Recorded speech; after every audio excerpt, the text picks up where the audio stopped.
What's good, y'all? Burke here. Today, I'm here to present to y'all what I believe to be the perfect free-to-play Necro team. When I say perfect free-to-play Necro team, and let's go ahead and bring it out, I say that because not only is it fast and consistent, but it's really, really free to play. Colleen and the two Tarks. Alright, Colleen and the two Tarks. That's 3 units that you can get from either unknown scrolls or just the shop, not the guild shop, just a regular shop that refreshes every hour for free. You'll eventually see them, guaranteed. I'm sure most of y'all watching this, unless you're really, really, really new to the game, have fed plenty of Tarks and Colleens already. They're easy to get. They're 2-star units. They're fodder. And on top of that, some of y'all who are later in the game might already have these units built for other areas of the game. Colleen is a staple of R5, or I guess raids in general. I shouldn't just say R5. Raids in general. And Tarks, even 2 of them, are a staple of dragons and other PvE areas, but especially dragons. A lot of dragon speed teams, including my own, rely on the double Tark engine. So that's 3 units that are really easy to get and you should have anyway. The last 2 units are cowgirls, and they come from secret dungeons. Now, on the one hand, yeah, I know secret dungeons can be a little frustrating at times. You know, sometimes people already have maxed out friend lists playing the game so long. 128, let's do like 10 runs. And sometimes people just really don't want to add you. Do I want to gamble on this? Yeah, I want the mana. Um, I understand. I understand. It can be frustrating, but they're still free to play, and they're easier to get than a regular Nat3 that you'd have to still summon for and get lucky with their mystical scrolls. This team right here requires 0 luck whatsoever. The secret dungeons are there for anyone as long as you're patient enough. And the rest are 2-star units. So, this team is as free to play as you could possibly get, aside from one other team I showed you guys a few years ago. But that team wasn't very practical or fast. So, if you want a speed team that is virtually guaranteed to clear, minus like that fraction of a percentage where, you know, everything that could go wrong goes wrong, this is your team right here. Let me explain how it works now. So for Necro, you basically need 2 things to beat it. And this is a complete oversimplification, but you really need 2 things. You need multi-hits and you need debuffs. Multi-hits. Let's start with the multi-hits. Lauren has 2 skills. She hits 3 times on skill 1, 2 times on skill 2. Colleen hits twice on skill 1, and the Tarks, while possessing no technical multi-hits in their own, do have a 3rd skill where they bring in 2 of their allies, who are just incredible because they're hitting at a bare minimum of 4 times if the Tark happens to pull the other Tark and Colleen, or up to 7 times if it pulls the other 2 cowgirls. 7 times is enough to completely break the shield down in 1 hit. So 2 runs down, 8 to go. We'll do like 10 runs just to show a general range of times and how safe this team is. So due to the skill sets here, due to the Tark engine combined with the cowgirls, you're gonna get a lot of multi-hits. Even if you have to ruin these guys on completely broken sets and get no help from any vile revenge sets or anything like that, you should still get enough multi-hits to take down the boss's shield on a regular basis. The other thing you need is debuffs.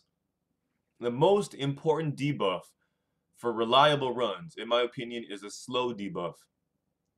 The cowgirls give the slow debuff on skill 1, which means there will be a lot of slow debuffs. Like, You got two cowgirls, and you got two Tarks that are gonna pull them. And every time Tark pulls someone, they're gonna use their skill 1. So that's 4 different units that have a chance of landing a slow debuff on their turn. The most important debuff for speed runs, in other words, making the run go faster, would be the Death Break. And I guess technically you could throw Brand in there, but we're not dealing with that right now.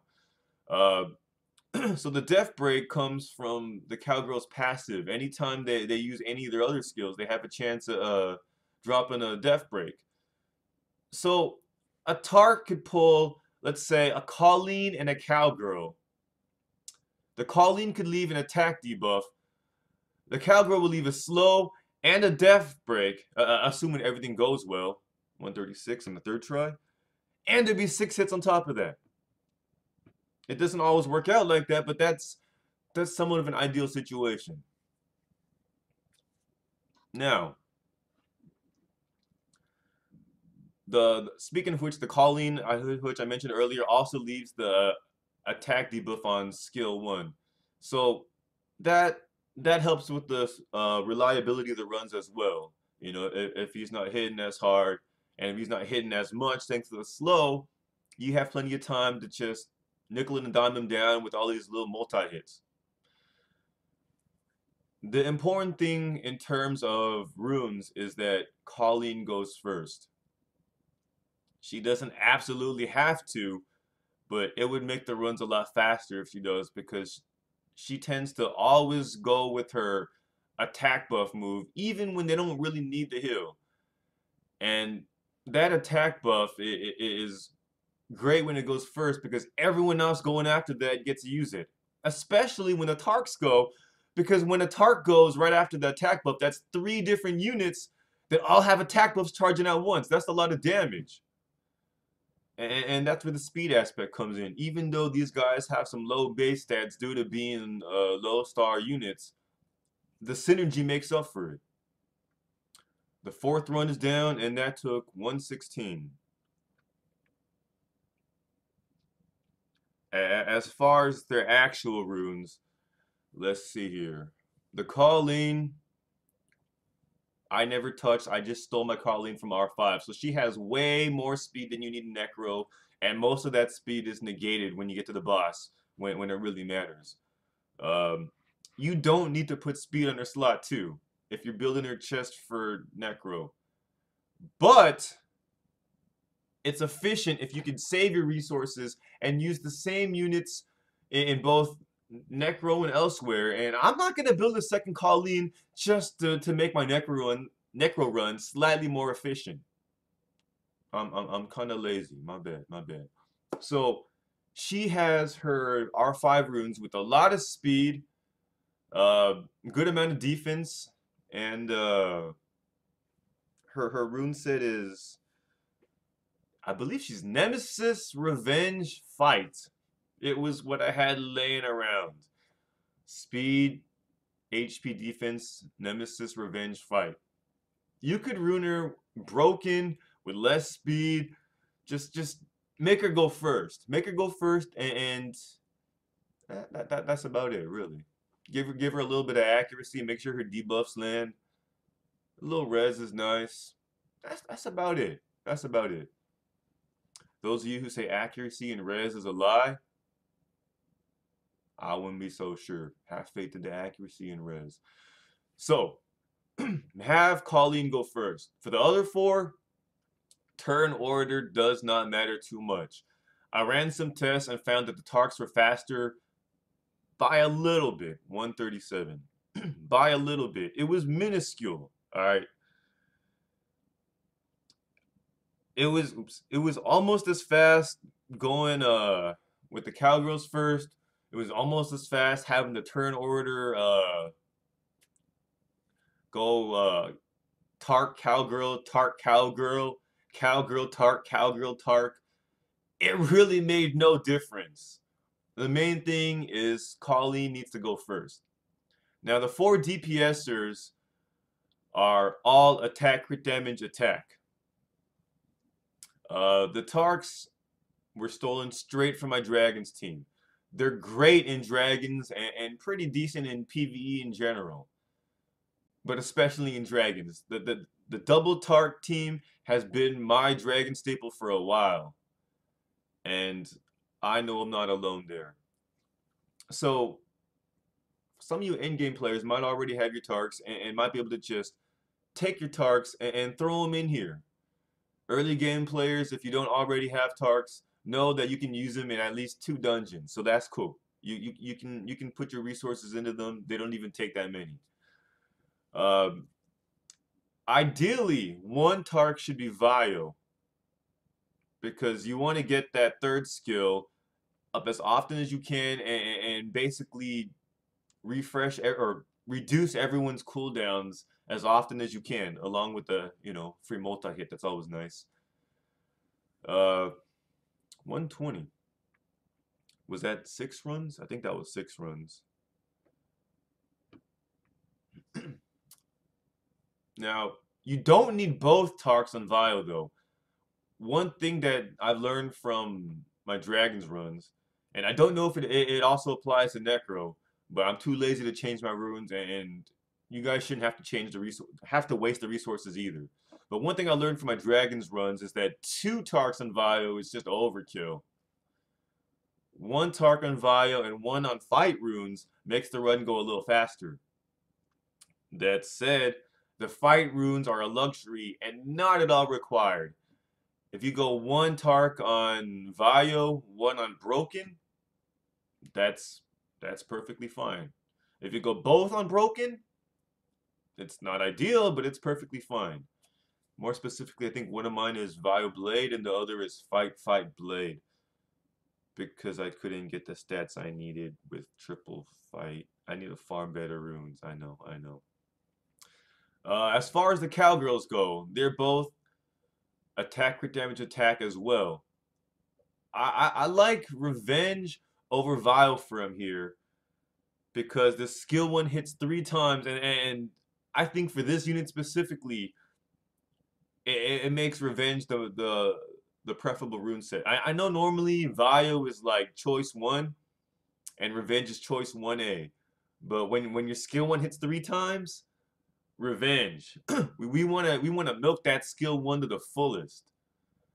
So one of these is triple Revenge, and one is Revenge Blade because I couldn't get the stats I needed.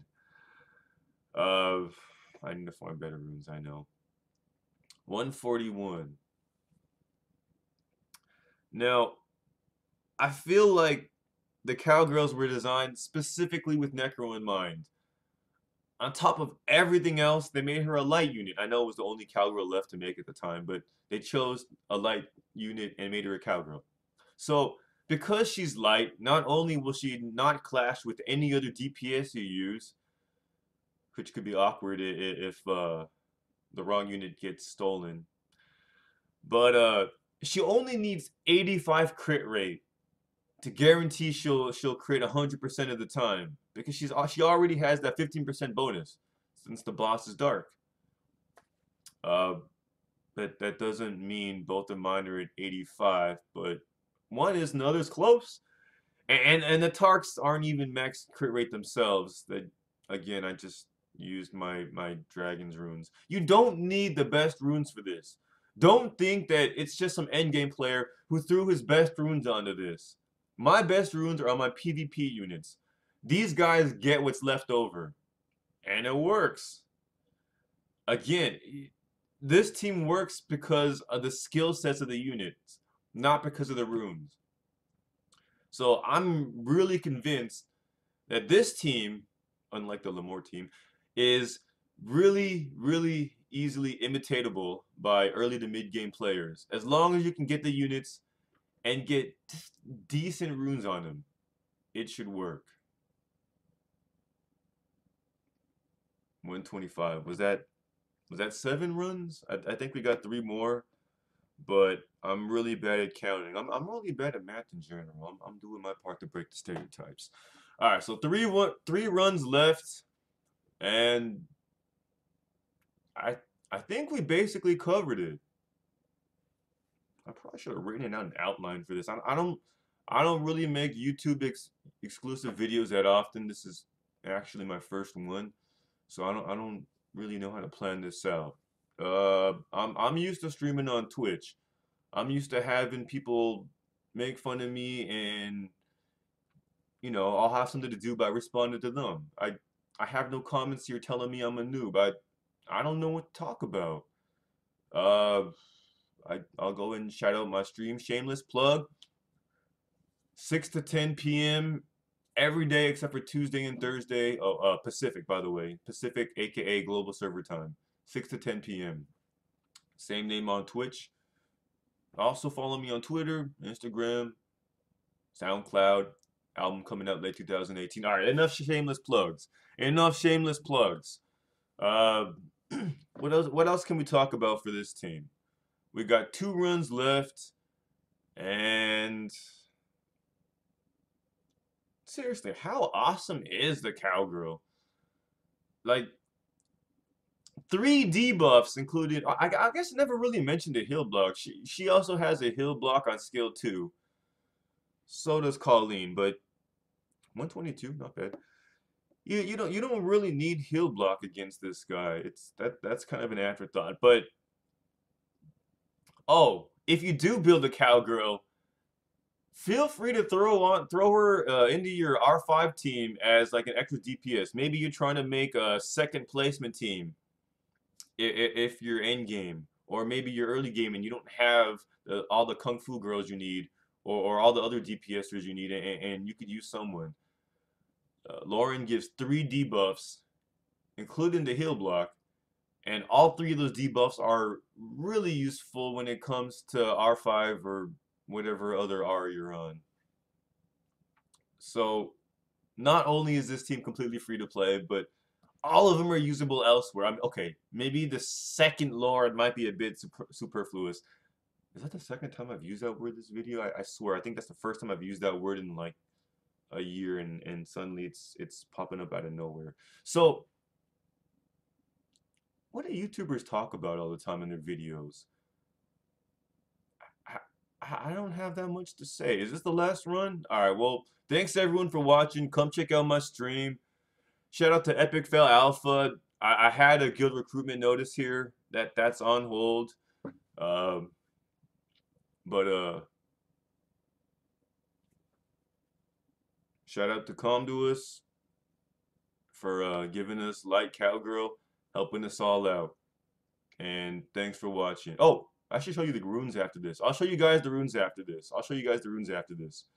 128. So as you guys can see, they're mostly in like the, conservatively speaking, let's say the 120 to 140 range. Occasionally a little slower, occasionally a little faster. Wait, what am I doing? I gotta show you the runes. I just said I'd show you the runes, and then I left. Where am I going? Let's show you the runes. Okay, so here's lore number 1. Again, the runes don't really matter too much. Ideally, triple revenge, but if you have to go triple blade, if you have to go blade broken, do what you gotta do. Just make her a typical DPS unit. Don't worry about speed. Lore number 2. 3 revenge sets, but basically looks exactly the same otherwise.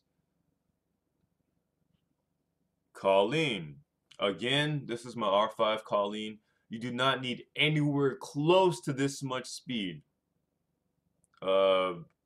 I think anything over like 120 or 122 or something, I'm not sure what the exact number is, but anything over like 120 is a waste. So this is a lot of wasted speed.